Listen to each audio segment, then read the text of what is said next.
जैसे आप सब बहुत अच्छे होंगे। मैं हूं आपका होस्ट प्रतीक। सो क्लास 12th आईएससी के लिए रिक्वेस्ट आ रही थी। क्लास 12th आईएससी में आपको बता दूं, आपके लिए मैं जो है कोर्स लॉन्च कर दे रहा हूं। आपके लिए 100 मार्क्स की पूरी सीरीज लेके आ जाता हूं। सबसे इंपॉर्टेंट बात है कि आपको फोकस कहां पे करना है, कैसे आएंगे। तो देखिए, आपको क्लास 12th में आपका दो चीजों में इंपॉर्टेंट रहता है। पहला तो हो गया आपका थ्योरी और दूसरा आपका हो गया प्रैक्टिकल एग्जाम। ये जो प्रैक्टिकल एग्जाम है ये बहुत ज्यादा रोल प्ले करते हैं आपके मार्क्स को बूस्ट करने के लिए। ठीक है, तो आपका प्राइमरी फोकस जो है, पहले अगर आपको प्रोग्राम्स को स्ट्रॉन्ग करना है तो प्रैक्टिकल को अपने स्ट्रॉन्ग करिए। तो इसके अंदर प्रैक्टिकल में टोटल 3 क्वेश्चन होते हैं।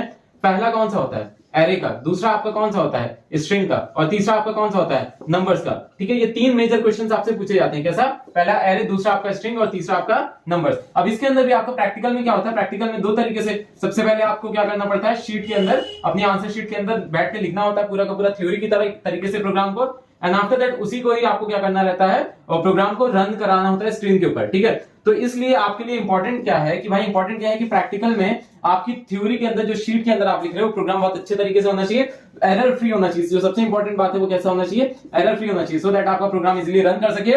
और उससे रिलेटेड आपसे क्वेश्चन में फिर क्या पूछा जाता है, वाइवा। मतलब ये 30 नंबर ऐसे नहीं मिलते हैं इसके अंदर। जो आपका प्रैक्टिकल के अंदर 30 नंबर है, इतनी आसानी से नहीं मिलते हैं। सबसे पहली चीज, आपको इन तीनों में से कोई एक स्ट्रॉन्ग पॉइंट बनाना पड़ेगा। उसके बाद वो एरर फ्री आप शीट के अंदर थ्योरी में आप प्रोग्राम लिख सको।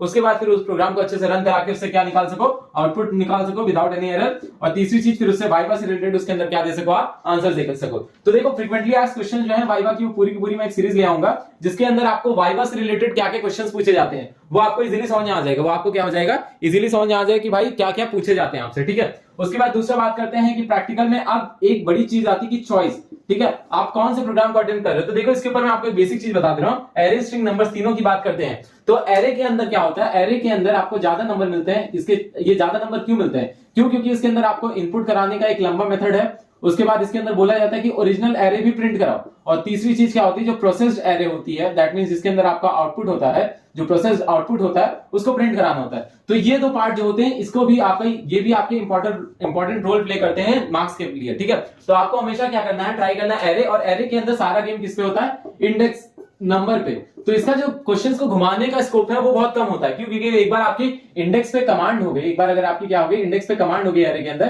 तो आप इजीली पूरा का पूरा प्रोग्राम कर पाओगे। वही बात करते हैं स्ट्रिंग के अंदर। तो स्ट्रिंग के अंदर ज्यादा जो काम होता है वो प्रोसेसिंग का होता है। उसके अंदर जो ज्यादा नंबर मिलते हैं वो किस पे मिलते हैं, प्रोसेसिंग में मिलते हैं। और इसके अंदर आपके चांसेस बहुत ज्यादा होते हैं आपके प्रोग्राम्स को लाइक आपका उसके अंदर डाइवर्सिफाई कर पाना, उसके अंदर ट्विस्ट ला पाना, स्ट्रिंग के अंदर ज्यादा। उसी तरीके से नंबर्स के अंदर तो आपका इसके अंदर भी प्रोसेसिंग ज्यादा होता है और उस प्रोसेसिंग के बेस पे आउटपुट होता है। और ओरिजिनल का कुछ नहीं होता है इसके अंदर। क्या होता है, इसके अंदर प्रोसेसिंग के बेस आउटपुट होता है, ओरिजिनल का कोई बड़ा रोल नहीं होता ओरिजिनल का इसके अंदर। लेकिन इसके अंदर अगर आपने ओरिजिनल एरे को इनपुट सही कराई और ओरिजिनल को प्रिंट करा लिया तो आपका 50% काम वहां पे हो जाता है। 50% काम किस पे आता है, प्रोसेस आउटपुट पे आता है। और वाइवा में जो क्वेश्चन पूछे जाते हैं, अगर आपसे एरे से रिलेटेड पूछते हैं तो उसके अंदर काफी आसानी हो जाती है। स्ट्रिंग के अंदर क्या हो जाता है, स्ट्रिंग के अंदर बहुत लंबे लंबे फंक्शंस है, बहुत सारी चीजें। स्ट्रिंग आगे तो स्ट्रिंग बफर से रिलेटेड भी आपसे क्वेश्चन पूछते हैं, कैरेक्टर से रिलेटेड भी पूछ लेंगे, स्ट्रिंग के फंक्शन से रिलेटेड भी पूछ लेंगे, कुछ भी आपसे पूछ लेंगे। वहीं पे बात करते हैं नंबर्स की, तो नंबर्स के अंदर ट्विस्ट बहुत ज्यादा आता है। तो मैं आपसे कहूंगा कि ज्यादा अगर आप क्वेश्चन अटेम्प्ट करने जा रहे हो तो किस पे अटेम्प्ट करो, जो चॉइस की बात आती है, चॉइस किस पे लो, एरे के ऊपर लो।